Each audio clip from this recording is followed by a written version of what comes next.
अनंतनाग लोगों की ये एक बदकिस्मती रही है। जब कभी ऐसा लगता है, और ये मैं पिछले चंद सालों के हवाले से बात कर रहा हूँ, जब जब उनको लगता है कि नेशनल कॉन्फ्रेंस का पलटा भारी है या एस्टैब्लिशमेंट का कैंडिडेट जो हैं वो इलेक्शन हारने जा रहे हैं, तो किसी न किसी बहाने इलेक्शन को पोस्टपोन करने की कोशिश की जाती है। अगर आप दोस्त याद करें तो 2017 में भी ऐसा ही एक साजिश के तहत अनंतनाग असेंबली हलके के लोगों को जो है डिसएनफ्रेंचाइज किया गया था। उस वक्त बीजेपी और पीडीपी की कोलिशन हुकूमत के दौरान चीफ मिनिस्टर साहिबा का भाई जो है वो उम्मीदवार था। इलेक्शन हारने के चंद दिन पहले इलेक्शन कमीशन के साथ एक साजिश रचा के अनंतनाग असेंबली हलके के इलेक्शन को जो है लास्ट मोमेंट पे पोस्टपोन किया गया, और वो दिन और ये दिन उसके बाद वहाँ इलेक्शन हुआ नहीं। कुछ दिनों से हम ये खबरें सुनते आए हैं कि बीजेपी और उनके जो पार्टनर पार्टीज़ हैं वो एडमिनिस्ट्रेशन के साथ, इलेक्शन कमीशन के साथ मिलके दोबारा जो है इस तरह की साजिश रचाने पे सोच रहे हैं, और बहाना ये बनाया जाएगा कि मुगल रोड जो है, मुगल रोड में जो है वहाँ चलने फिरने की जो है वो हालत ठीक नहीं है। नेशनल कॉन्फ्रेंस के तरफ से मैं इलेक्शन कमीशन को ये अपील हम करें या उन्हें हम वार्न करें कि इस तरह का कदम उनको उठाना नहीं चाहिए। डिमांड हर पार्टी के तरफ से नहीं आई है। अगर आप जो इलेक्शन कमीशन के तरफ से जो जम्मू कश्मीर एडमिनिस्ट्रेशन को जो चिट्ठी गई है वो भी एक अजीब चिट्ठी है। सबसे पहले तो उनमें वो लोग शामिल हैं जो इलेक्शन लड़ भी नहीं रहे हैं। अब मुझे बताइए, पीपल्स कॉन्फ्रेंस का इसमें कोई उम्मीदवार है नहीं, बीजेपी का इसमें कोई उम्मीदवार है नहीं, उनको इस इलेक्शन से क्या लेना देना? क्या वो दोबारा इस बात को साबित कर रहे हैं कि पिछली दरवाजे से वो किसी उम्मीदवार की मदद कर रहे हैं? और जब उनका इस इलेक्शन में कोई उम्मीदवार है नहीं तो उनकी राय को जो है इलेक्शन कमीशन कंसिडर क्यों कर रही है? कल को अगर मैं कोई तमिलनाडु को लेके चिट्ठी लिखूं या केरला को लेके चिट्ठी लिखूं या महाराष्ट्र को लेके चिट्ठी लिखूं तो क्या इलेक्शन कमीशन उसका नोटिस लेगी? तो अगर मेरी चिट्ठियों का इन जगहों पे नोटिस नहीं लिया जाएगा तो साउथ कश्मीर, अनंतनाग, रजौरी की सीट पे उन पार्टियों का जिनका कोई उम्मीदवार नहीं है उसका नोटिस क्यों लिया जा रहा है? और फिर इस लिस्ट को बढ़ा चढ़ा के पेश करने के लिए एक पार्टी का दो बार जिक्र होता है, एक पार्टी के सदर के नाम के लिहाज से और उसके बाद सिर्फ पार्टी के लिहाज से। तो अगर आप इन को निकालने का काम करें तो इसमें चंद ही तो नाम बचते हैं। और वैसे भी आज अगर आप देखें रास्ता खुला है, आने जाने में कोई रुकावट नहीं है। चलिए, अगर एक आध दिन बारिश पड़ भी जाती है तो इतना कोई रास्ता खोलना जो है इतना मुश्किल है नहीं। और अगर मेरे खुद के उम्मीदवार हैं, ये खुद कहते हैं कि अगर किसी वजह उनका प्रोग्राम जो है मुगल रोड से नहीं होता तो इनको कोई परेशानी नहीं है, ये रियासी से होते हुए इलाके में पहुंच के वहाँ अपना कैंपेन का शेड्यूल जो है वो चालू रखेंगे। तो इलेक्शन कमीशन जो है उनका फ़र्ज़ बनता है कि वो हर पार्टी जो है उनकी व्यूज़ को कंसिडरेशन में लाएं। अगर हमारे व्यूज़ को नज़रअंदाज किया जाता है तो उसका सीधा सीधा मतलब हम ये निकालेंगे कि जो है एक सोची समझी साजिश के तहत वहाँ इलेक्शन के साथ जो है खिलवाड़ करने की कोशिश की जा रही है।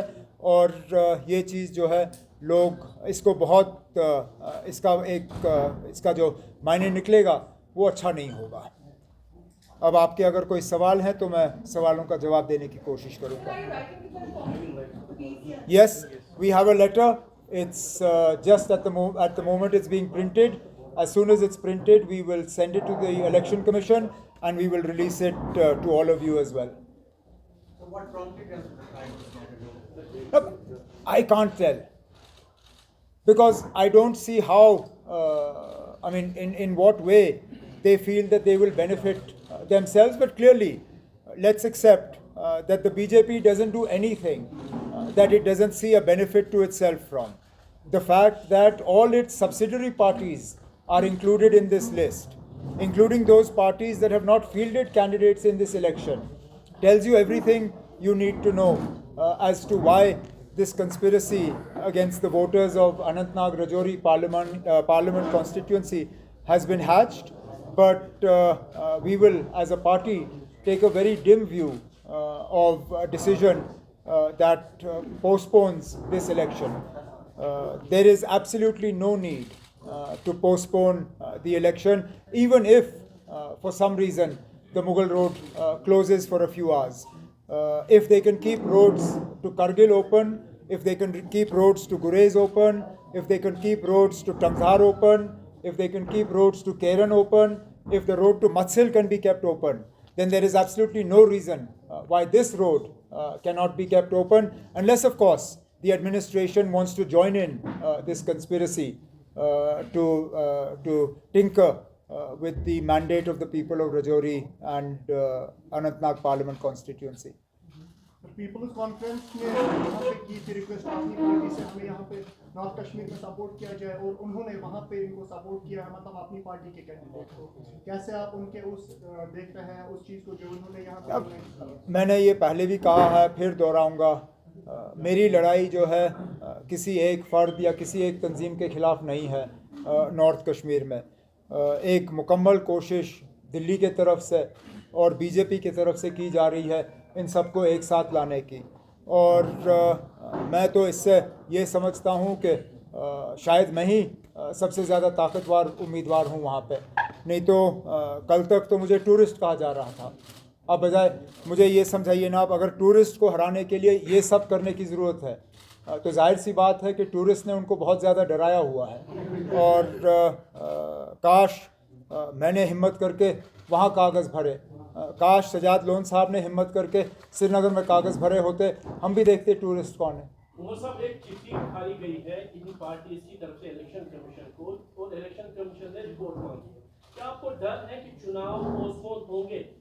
ना, ये इस तरह का जो हम देखते हैं ये पहली बार नहीं हो रहा है। और आप देखें, जैसे कहा गया था ना, क्रोनोलॉजी समझ लीजिए, आप क्रोनोलॉजी समझिए। ये पहले इन चीज़ों को पब्लिक डोमेन में एक हफ्ता 10 दिन पहले लाया गया था, जबकि रास्ता खुला था।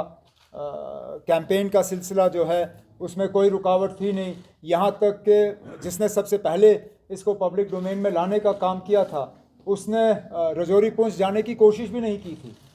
यहाँ घर बैठे बैठे सबसे पहले सोशल मीडिया के ज़रिए अपील की थी कि इलेक्शन जो है वो पोस्टपोन होना चाहिए।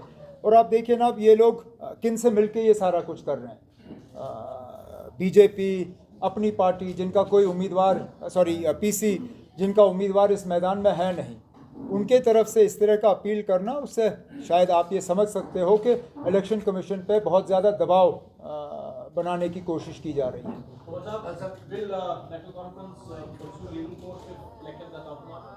Now, obviously all options are open to us. I first and foremost would make an appeal to the Election Commission not to do it, that there is no need for it. There is absolutely no need. If anything, the Election Commission should issue a directive to the J&K administration to ensure that the road is kept open. That's all the Election Commission needs to do. This government is perfectly capable of keeping this road open. I've been Chief Minister for 6 years. I know what our capabilities are. I know how capable our R&B department is. I know the machinery that we have. I know the manpower that we have. I know that there is absolutely no reason that the Mughal Road cannot be kept open at the end of April. If this was January or February, yes, I myself would have had concerns about our ability to keep this road open, but not at the end of April. That said, if the Election Commission chooses to ignore what we are saying, then we will consider the option of going to court as well. Umar साहब national conference अगर आपका हो गया ना? Sir Amit Shah ने एक बार फिर राहुल गांधी को करते हुए कहा है कि अगर वो पर्सनल लॉ को प्रमोट करते हैं तो शरिया कानून होगा, तो किस किस्म का जो सेक्युलर कॉन्स्टिट्यूशन देश में रहेगा? ना फिलहाल तो सेक्युलर कॉन्स्टिट्यूशन को ही तो खतरा है, इसीलिए तो हम इंडिया ब्लॉक के तहत के तरफ से ये इलेक्शन लड़ रहे हैं। हम चाहते तो हम भी अकेला ये इलेक्शन लड़ते, नहीं लड़ रहे हैं, क्योंकि हमें मालूम है कि इस मुल्क के सेक्युलर कैरेक्टर को कितना खतरा है, और हमें डर, और आपने ये हमारे मुंह से नहीं सुना है, आपने बीजेपी के कुछ सीनियर लीडरों से सुना है कि अगर उनको 400 सीटें मिली तो वो मुल्क के आइन में तब्दीली लाएंगे, बदलाव लाएंगे। तो जाहिर सी बात है, जिस तरह होम मिनिस्टर साहब तकरीर कर रहे हैं, उनका इशारा इसी तरफ है। उमर साहब, कल अगरवाला साहब ने कहा कि एडमिनिस्ट्रेशन जब रैली लेकर हम आ रहे थे तो बहुत तंग किया गया है, जगह जगह पे रोका गया है। क्या इस तरह की दूसरे कैंपेन में आपके साथ ऐसा हो रहा है? एडमिनिस्ट्रेशन का उनका इल्जाम था कि एडमिनिस्ट्रेशन का एक बायस्ड अप्रोच तो है, उसमें कोई दो राय नहीं है, और मैं ये मतलब सबूत के साथ आपको कह सकता हूँ। आप सिर्फ झंडे ले लीजिए, हमारे नेशनल कॉन्फ्रेंस के झंडे जो हैं, छोड़िए, मैं सड़कों की बात नहीं कर रहा हूँ, जहाँ शेर कश्मीर दफन है वहाँ से हमारे झंडे उठाए गए थे। और जब ये आपने अपनी पार्टी वाले जो है अपना मैंडेट भरने आते हैं, उस वक्त पूरे सड़कों पे जो है इनके झंडे थे, किसी ने उनको छुआ नहीं जब तक कि शिकायत दर्ज नहीं की गई। हमारे जब झंडे उतारे गए थे किसी ने शिकायत नहीं की थी, और ये बार बार हमें देखने को मिल रहा है कि इंतज़ामिया की तरफ से जब भी कोशिश की जाती है तो सिर्फ नेशनल कॉन्फ्रेंस के उम्मीदवारों को तंग करने की कोशिश की जाती है, और कहीं पे जो है इस तरह के कदम हम नहीं देखते। सुप्रीम कोर्ट ने वीवीपैट का जो मिलान करने की याचिका थी उसको खारिज किया, कैसे देखते हैं? काश नहीं किया होता। वीवीपैट ही एक तरीका है जिससे कि वोटर जो है वो मुतमईन हो सके कि जो बटन उन्होंने दबाया है वही वोट जो है मशीन में गया है, लेकिन इस बार नहीं। चलिए, अगली बार कोशिश तो हमारी जारी रहेगी कि तमाम वीवीपैट्स जो हैं उनको जो है रिकनसाइल करके ही इलेक्शन का नतीजा जो है वो डिक्लेयर किया जाना चाहिए। Does the writing of this letter bear out the concerns that you raised, your party raised during delimitation, that these are the geographical divides that will hamper voting? Look, this constituency is a reality. We don't get to choose the boundaries of the constituency that we are fighting. Otherwise, all of us, we fail to understand the logic of this boundary of this particular constituency. But that is something that only the Delimitation Commission can answer for. As a party contesting this election, we don't get to choose the boundaries of the constituency that we want to fight. We have to fight the constituency that we are given. And therefore, that is what we are doing, and that's what we will continue to do. Umar साहब में गुजर बकरों का जो है वो Kashmir migrate करता है, आपको लगता है इनको समझ करने के लिए ऐसा किया जा रहा है, वोटिंग को स्टॉप करने के लिए? जाहिर सी बात है, पोस्टपोन करने का ये भी एक मकसद है कि एक बहुत बड़ा तबका हमारी आबादी का जो है उनको डिसएनफ्रेंचाइज किया जाएगा। बहाने कई सारे हैं जो इस्तेमाल किए जाएंगे, लेकिन मकसद यही है, क्योंकि बीजेपी और बीजेपी की जो पार्टियां हैं जिनको वो मदद कर रहे हैं, उनको ये इलेक्शन जो है उनको लग रहा है कि हारने वाले हैं। और बिल्कुल जैसे मैंने शुरू में कहा, 2017 में भी बीजेपी को लग रहा था कि वो इलेक्शन हारने वाले हैं, और पीडीपी की मदद करने के लिए उन्होंने उस वक्त इलेक्शन पोस्टपोन कराया। इस बार भी इनको लग रहा है कि ये इलेक्शन हारेंगे और मियां अल्ताफ़ साहब ये इलेक्शन जीतेंगे, तो इसलिए ये जो है ये रुकावट जो है हमारे रास्ते में डालने की कोशिश की जा रही है। वैसे हमारी अपील रहेगी कि पोस्टपोन ना हो।